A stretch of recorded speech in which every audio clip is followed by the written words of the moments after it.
ગુજરાતના એક નાનકડા ગામમાં હરખાભાઈ નામનો એક ગરીબ પણ સચ્ચા દિલનો ખેડૂત રહેતો હતો. તેનું જીવન સાદું હતું, પરંતુ મનમાં માતાજી પ્રત્યે અઢળક શ્રદ્ધા હતી.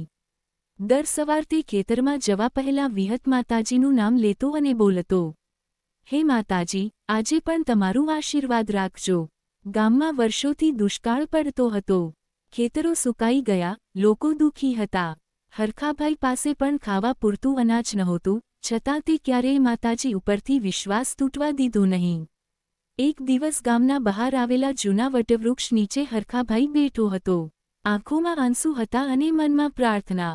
અચાનક આકાશમાં અદ્ભુત પ્રકાશ થયો. પવન શાંત થયો અને એક દિવ્ય અવાજ સંભળાયો, ડર નહીં ભક્ત, હું તારી સાથે છું. હરખાભાઈ થરથર કાંપતો જમીન પર નમન કરી પડ્યો. તેની સામે માતાજી વિહત સ્વયં પ્રગટ થયા. લાલ વસ્ત્ર, તેજસ્વી મુખ, હાથમાં આશીર્વાદની મુદ્રા. માતાજીએ કહ્યું, તારો વિશ્વાસ સાચો છે. તું ક્યારેય લાલચ કે અહંકાર કર્યો નથી. હવે ગામનું દુઃખ દૂર થવાનો સમય આવ્યો છે. માતાજીએ હરખાભાઈને કહ્યું કે ગામની નજીક આવેલા સૂકા કૂવામાં સૌ ભક્તો સાથે પૂજા કરવી. બીજા દિવસે આખું ગામ ભેગું થયું. સૌએ મળીને વિહત માતાજીનું નામ લીધું. જેમ જ પૂજા પૂર્ણ થઈ, ધરતી કંપી અને કૂવામાંથી સ્વચ્છ પાણી બહાર આવવા લાગ્યું. આખું ગામ આનંદથી ભરાઈ ગયું.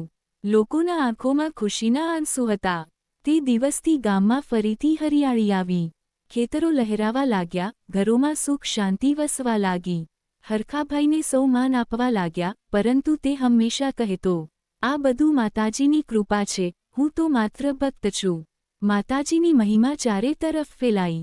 જે કોઈ સાચા મનથી વિહત માતાજીને યાદ કરે, તેનું દુઃખ દૂર થાય એવી માન્યતા દ્રઢ થઈ.